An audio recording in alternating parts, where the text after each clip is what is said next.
반갑습니다. 이런 컨셉 너무 좋은데요, 이거? 대박 날 것 같아요. 퇴근 후 직장인들 많던 느낌이. 네, 안녕하세요. 갓슬러라고 합니다. 15년차 대기업 직장인이고요. 건물 3층짜리 꼬마 빌딩이 하나 있고 강서구 쪽에 8층짜리 건물을 한 채 가지고 있고요. 강남에 30평대 아파트를 가지고 있고 서울에 4채 정도 더 있고 인천에 한 2채, 빌라를 최근에 한 10채 정도 매입을 했고 그 다음 오피스텔 분양권이 한 2개 정도 있고 상가를 하나 가지고 있습니다. 한강변에 30평대 아파트에 지금 거주를 하고 있습니다. 한 20여 개 정도 가지고 있는 것 같아요. 총자산 한 130억이 총자산 한 130억이 조금 넘는 것 같습니다.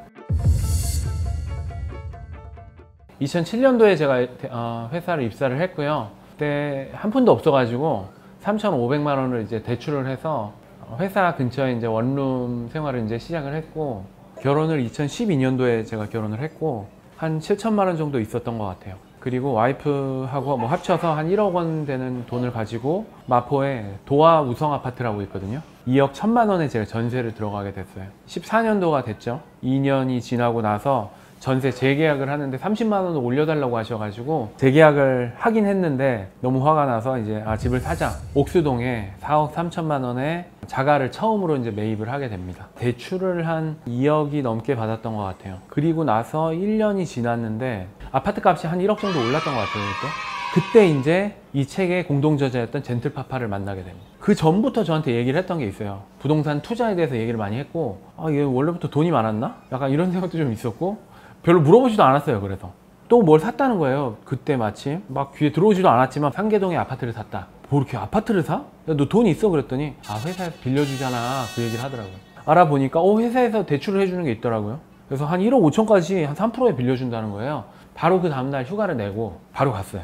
그 친구가 얘기했던 상계동이라는 지역을 서울을 잘 몰라가지고 회사는 지방이고 전 서울에서 크긴 했는데 어디서 자랐냐면 화곡동, 신월동 조금 졸면은 바로 부천. 졸다 보면 부천이에요. 저는 이제 신촌 쪽에서 학교를 나왔기 때문에 이제 신촌하고 제 동네 요거밖에 사실은 잘 몰랐어요. 강남은 이제 선천적으로 싫어했고 좀 뭔가 이렇게 쫄린다 그래야 되나? 다들 가면은 다 키가 큰 것 같고 뭔가 좀 번듯해 보이고 옷도 막 다 차려입는 거 같고 그래서 되게 싫어했어요. 그래서 서울은 잘 몰라서 그 친구가 추천했던 그 상계동을 일단 간 거죠.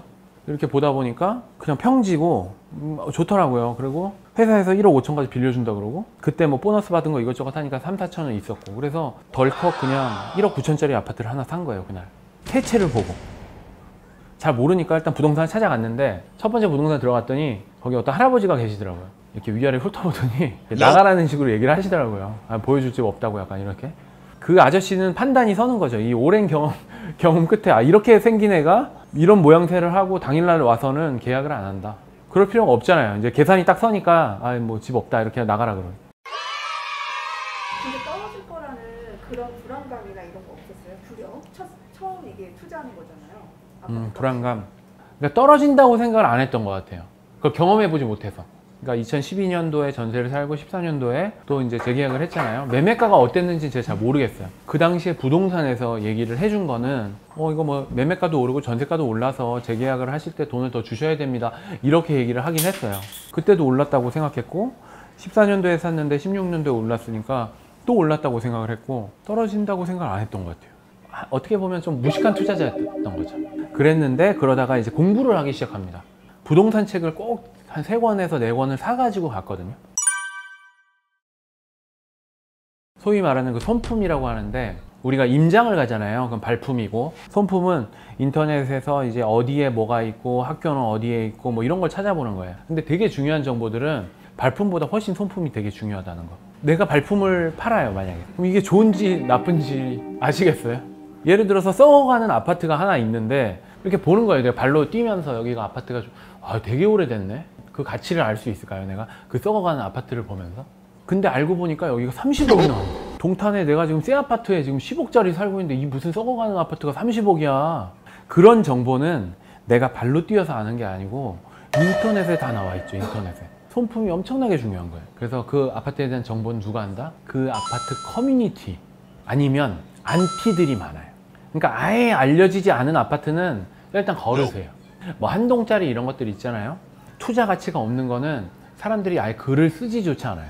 안티들이 왜 있냐면은 송파구에 들어서면서 헬리오시티가 대표적인데 진짜 역대 최대의 안티들이 생겨나기 시작했어요. 송파구에 이런 시장 앞에다가 아파트를 이렇게 대규모로 지어놓고 무슨 이게 무슨 분양가 이거 너무 비싼 거 아니냐, 이게 오르겠냐, 안티들이 엄청나게 붙었어요. 그때 막 닭장같이 지었다고 나중에 지어질 때까지 막 안티들이 계속 붙고 막. 왜냐면 송파 내에서도 이제 서열이 있잖아요. 엘리트파라 그래가지고 뭐 엘스, 리센츠, 트리지움 뭐 몇 개가 있어요. 새 아파트가 들어서는데 엄청난 대단지로 들어서니까 이 입주민들도 견제를 하는 거죠. 위치는 여기가 훨씬 좋지만 새 아파트니까 안티들이 엄청나게 생기는 건 되게 좋은 현상이에요. 모두가 관심을 갖고 있고 가격이 엄청나게 폭등했어요. 이게 손품의 중요성을 말씀드리는데, 중요한 건 뭐냐면은 인터넷을 일단 찾아서 댓글이 없는 아파트 일단 걸으세요.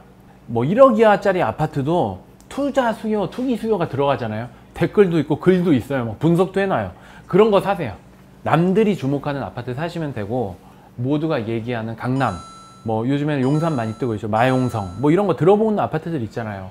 최소한 남들보다 못 벌지는 않는다.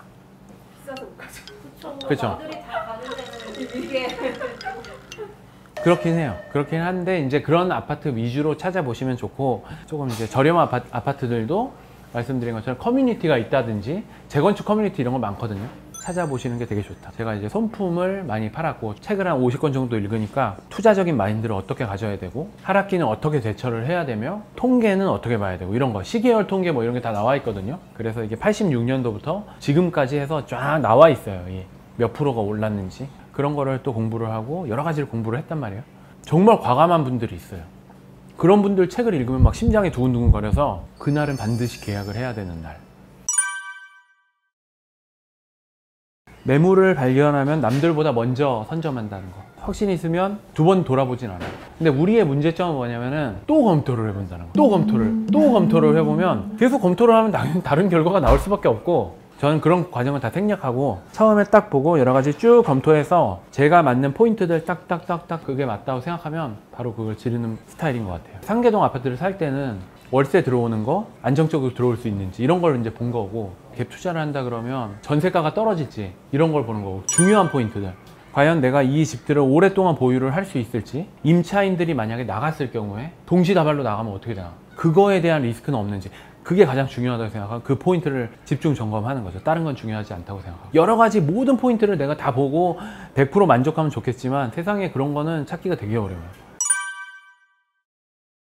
30대 남성들이 되게 투자하기가 좋은 이유가, 아들이라고 생각해서 아유 우리 아들은 아직 결혼도 못 했는데 아유 참 장하다 이러면서 한 번이라도 좀 도와주시려고 하는 분들, 가장 크게 도움을 받은 건 뭐였냐면은, 지금도 제가 보유를 하고 있는 아파트고 중랑구에 있는 아파트인데 2016년도일 거예요 아마. 3억 1,500에 제가 매수를 했고 전세를 2억 9천에 맞춰야 돼요. 근데 2억 9천에 맞추려면 조건이 하나 있었는데 뭐냐면 올수리를 해야 된다는 거예요. 올수리를 하려면 기존에 살던 사람이 나가야 될 거 아니에요. 2억이 넘는 돈을 주고 내보내야 돼요. 근데 저한테는 그렇게 큰 돈이 없잖아요. 그래서 계약할까 말까 막 이런 고민을 하던 차에 이 부동산 사장님께서 선뜻 2억 원을 빌려주시겠다고 해가지고 기존에 계시는 임차인이 나가면서 이제 돈을 상환을 하는 거죠. 부동산 사장님 돈하고 제 돈하고 합쳐서 내보내고, 이제 집이 비어 있으니 이제 공사하는 팀이 들어와서 공사를 하고 새 집으로 바꾼다는 조건 하에 새로 들어오실 분은 전세를 구한 거고. 원래 알던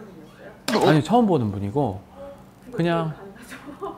그런 게 몇 건 있었어요. 저는 강남에 그 아파트 살 때도 그랬어요. 그게 이제 19억 한 3천만 원 정도 되는 아파트였는데, 도곡동에 있는 아파트 30평대 아파트인데 돈은 없는데 이 아파트가 너무 사고 싶었고, 최소한 계약을 하려면 1억 9천만 원이 있었어야 돼요 사실은. 근데 계약을 하겠다고 얘기는 했는데 5천만 원인가 이 정도밖에 없었어요. 그래서 저는 원래 무슨 생각을 했냐면은, 가서 계약을 하면서 5천만 원은 지금 드리고요, 어차피 받을 돈이니까 나머지 1억 4천만 원은 한 달 뒤에 드립니다, 뭐 이렇게 얘기를 하려고 그랬단 말이에요. 그냥 단순하게 그냥 저 혼자만의 생각이었는데, 그때도 강남 아파트 가격이 막 오르던 차여가지고 매도인이 집을 거둬들이는 상태였거든요. 계약을 한다고 얘기는 했지만 이분도 하기가 싫어진 거예요. 그래서 막 이 핑계 대고 저 핑계 대고 안 나오고 막 1시간을 기다렸어요 그 앞에서. 너무 싼 가격에 판다 이거죠. 본인들은 매물도 걷어가고 싶었는데 딱 보니까 1억 9천도 없는 거예요. 매수자가 이거 계약 못합니다, 5천만 원 가지고 와서 20억짜리 아파트를 사겠다고 하면서 앞에서 썽을 내면서 얘기를 하셨는데 1억 4천만 원이 필요했잖아요. 나올 구멍이 없더라고요. 여기저기 전화해서 막 거의 1시간을 제가 밖에 서 있었어요.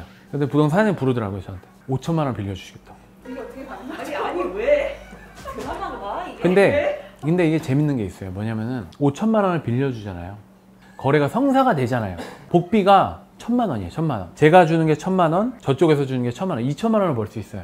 만약에 이 거래가 성사가 안 돼. 매도자는 일단 매물을 내놨다가 팔려다가 마음이 변심했잖아요. 매물도 들어가지. 그 다음에 이 부동산에서 하려고 했는데 1억 9천만 원도 없는 사람이 와가지고 계약을 했으니까 이제 이 부동산에서 계약 안 하고 싶겠죠. 짜증도 나고.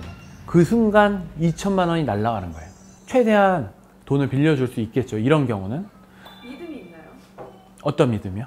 그 분이 저에 대한 믿음이 아니고 이 물건지에 대한 믿음이 있는 거죠. 거기 계약서에 그렇죠. 계약서에 명시가 되고 경험으로 아실 거예요. 그분들 5천만 원 정도는 빌려줘도 이건 문제가 없겠다 이렇게 생각하신 거고, 문제가 못 받을 수 있겠다. 20억짜리를 사는 사람이 와서 5천만 원을 띄어먹는다고요? 그렇지 않죠. 1억 9천이 없었다면서요?